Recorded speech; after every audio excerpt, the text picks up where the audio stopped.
कल दोपहर 12 बजे मिलेगा झुंझुनू को नया विधायक। कोई भी जीते पहली बार करेगा झुंझुनू का प्रतिनिधित्व। 11 प्रत्याशी मैदान में, मुख्य मुकाबला 3 के बीच। भाजपा, कांग्रेस और निर्दलीय राजेंद्र सिंह गूढ़ा पर सबकी नजर। सुबह 9 बजे तक आएगा मतगणना का पहला रुझान।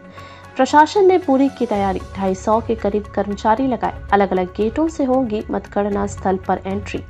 झुंझुनू विधानसभा उपचुनाव का परिणाम 23 नवंबर शनिवार को आएगा। इस परिणाम के साथ ही झुंझुनू को अपना 18वां विधायक मिलेगा, जो पहली बार झुंझुनू विधानसभा का प्रतिनिधित्व करेगा। क्योंकि 11 में से जिन 3 उम्मीदवारों को भाजपा के राजेंद्र भांबू, कांग्रेस के अमित ओला तथा निर्दलीय राजेंद्र सिंह गूढ़ा के बीच मुख्य मुकाबला है, उन तीनों को कभी भी झुंझुनू विधानसभा का नेतृत्व करने का मौका नहीं मिला। इधर प्रशासन ने मतगणना की सभी तैयारियां पूरी कर ली हैं।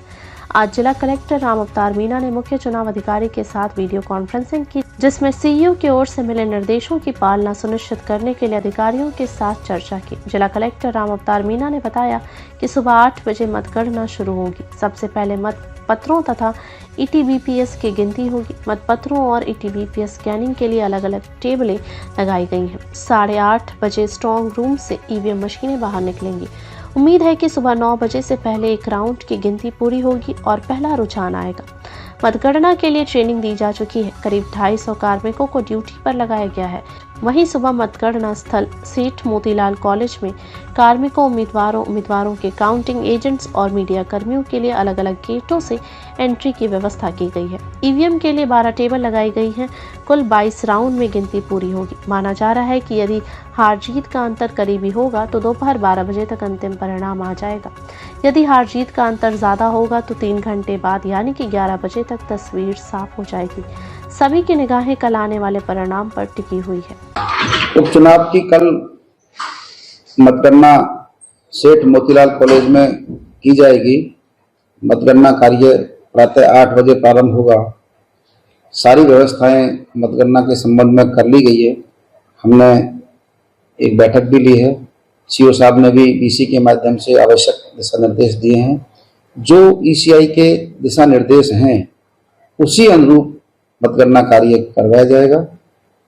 12 टेबल हैं, लगभग 22 राउंड होंगे। पोस्टल बैलेट के लिए भी हमने 10 टेबल लगाई हैं। ईटीपीबीएस स्कैनिंग के लिए भी हमने व्यवस्थाएं की हैं। सभी मतगणना कर्मियों को सघन प्रशिक्षण दे दिया गया है और कानून व्यवस्था सुनिश्चित करने के लिए भी पर्याप्त पुलिस बल और मजिस्ट्रेट लगा दिए गए। प्रवेश के लिए जो व्यवस्थाएं पूर्व में थी वो उसी अनुसार रहेगी। जो मतदान कर्मी हैं, मतगणना के लिए जो कर्मी लगाए गए हैं उन्हें हम प्रवेश दिलाते हैं। एक द्वार से एजेंट और पॉलिटिकल पार्टी के जो प्रतिनिधि हैं, जो उम्मीदवार हैं, उन्हें प्रवेश दिया जाता है। मीडिया कर्मी भी वहाँ होंगे। हमने 72 मीडिया कर्मी को पास दिए हैं।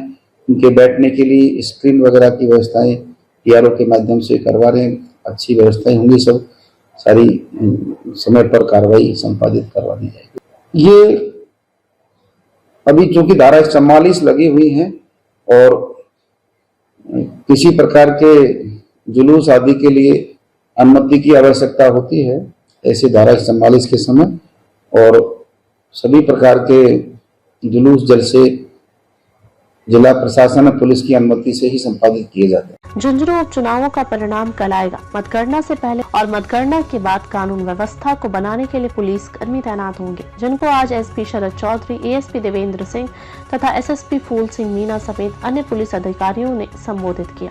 एसपी शरद चौधरी ने बताया कि मतगणना स्थल पर मतगणना में लगे कार्मिक सुबह 6:30 बजे से पहुंचेंगे।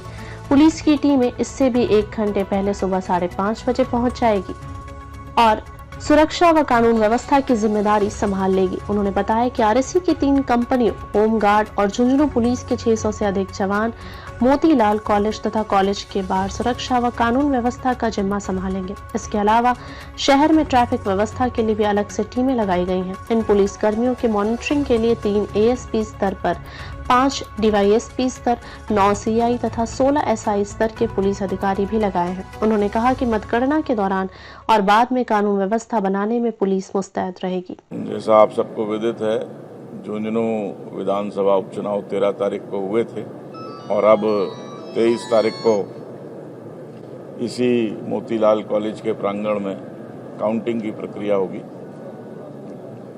जैसा कि पूरा चुनाव शांतिपूर्ण निष्पक्षता से हुआ, वैसे ही काउंटिंग की प्रक्रिया भी शांतिपूर्ण तरीके से, निष्पक्षता से और इलेक्शन कमीशन की गाइडलाइंस के मुताबिक संपन्न हो, उसके संदर्भ में आज मैं और मेरी पूरी टीम और मेरे सारे अधिकारी यहाँ ब्रीफिंग के लिए मौजूद हैं, ताकि इस जाब्ते को ये बताया जा सके, समझाया जा सके किसकी कहाँ पर ड्यूटी है और इनसे क्या अपेक्षा है और ये क्या करना है। कल प्रातः 5:30 बजे पुलिस जाब्ता डिप्लॉय होगा। 6:30 बजे से जो मतदान कर्मी हैं, जिला कलेक्टर महोदय की जो टीम है वो आएगी। 7 बजे से जो एजेंट्स हैं राजनीतिक पार्टियों के, उनका प्रवेश होगा और 8 बजे से मतगणना प्रारंभ होगी। तो व्यवस्था चुस्त हो, दुरुस्त हो और बिल्कुल शांतिपूर्ण व्यवस्था से सारी चीज़ व्यवस्था हो, उस संदर्भ में एक अग्रिम ब्रीफिंग की प्रक्रिया चल रही है। झुंझुनू पुलिस के द्वारा स्वयं पुलिस के जवान, होमगार्ड के जवान, ट्रैफिक के जवान और आपके सामने 3 कंपनी RAC बैठी हुई है, इनका हम उपयोग और सदुपयोग करेंगे। लगभग 600-650 लोगों का डिप्लॉयमेंट हम करेंगे इस परिसर के अंदर, ताकि बिना किसी बाधा के निर्विघ्नता पूर्वक कल का कार्य संपन्न हो सके। मैं आपके माध्यम से समस्त राजनीतिक पार्टियों के प्रतिनिधियों से निवेदन करूंगा कि चुनाव आयोग का निर्देश है, जीत हार कोई एक व्यक्ति जीतेगा, बाकी हारेंगे, जैसा विदित है वो जो भी है, लेकिन समस्त प्रकार के विजय जुलूसों पर प्रतिबंध है। इलेक्शन कमीशन के निर्देशानुसार जिला कलेक्टर के द्वारा धारा 144 पूरे इस शहर झुंझुनू में लगी हुई है।